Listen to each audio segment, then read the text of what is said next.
Sıra tarihe kadar otur mu?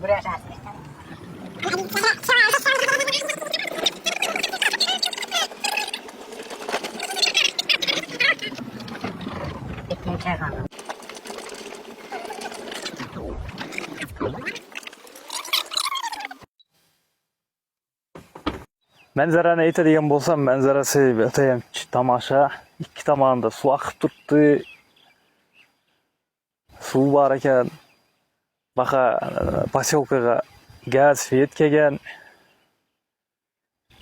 Shundoq akalar, ko'ringlar, mana shu yerimiz sizlar uchun muntazir. Egasini kutyaptimi işte bir oligarxni. Men bir Короче, egasini kutyapti-ku. Gap ko'rasizlar bo'ldi, boshqa hech narsa qilmaysizlar. Ko'rishdan boshqaga bir zo'r ideal Chimkentda farq qilishga zo'r joy ekan. Atlar mana qaranglar, atlandı. Ketdik bizlar. Ko'rsak joy obzor. Bismillah, alhamdulillah, salatu vassalamu ala rasulillah, amma ba'd. Assalomu alaykum va rahmatullohi va barakatuh. Hurmatli Qarabog' qishlog'ining aholisi, mana biz Rabochiy dahasiga keldik. Rabochiy dahasida yer, 2 dona yerimiz bor ekan. 2 dona yerimiz sotiladi. Inshaalloh 20 sotdik birinchisi, ikkinchisi 25 sotdik betga oligarx akalarimiz barik sasa bo'ladi ekan. Hamma Qarabog'dan bu Chimkentlarga qatnab o'tirmoqsa, biznes qilsanglar zo'r bo'ladi ekan. Inshaalloh mana ko'ringlar, katta yerimiz. Sizlarga muntazir bu yerimiz.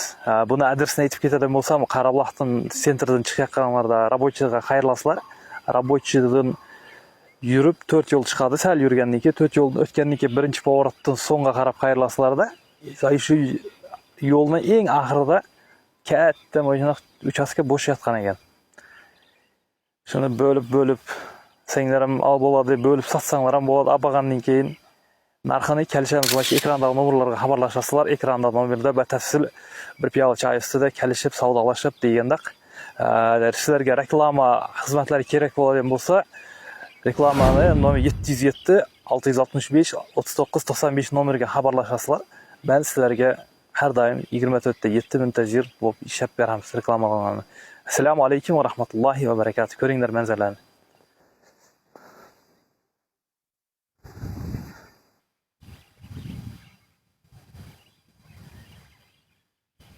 Ish qaq o'rtasi. 25 sotdik. 2 dona suvning o'rtasida ekan. Bir tomonda bir suv bor. Mahizda bir suv bor.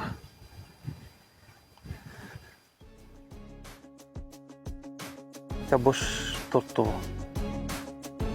Ko'ringlar, inshaalloh bir egasini topib ketsa bu yerlarimiz.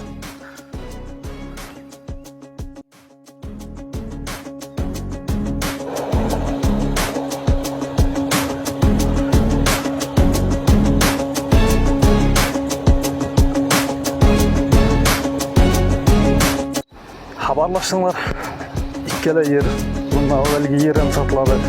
Bari qazangan bir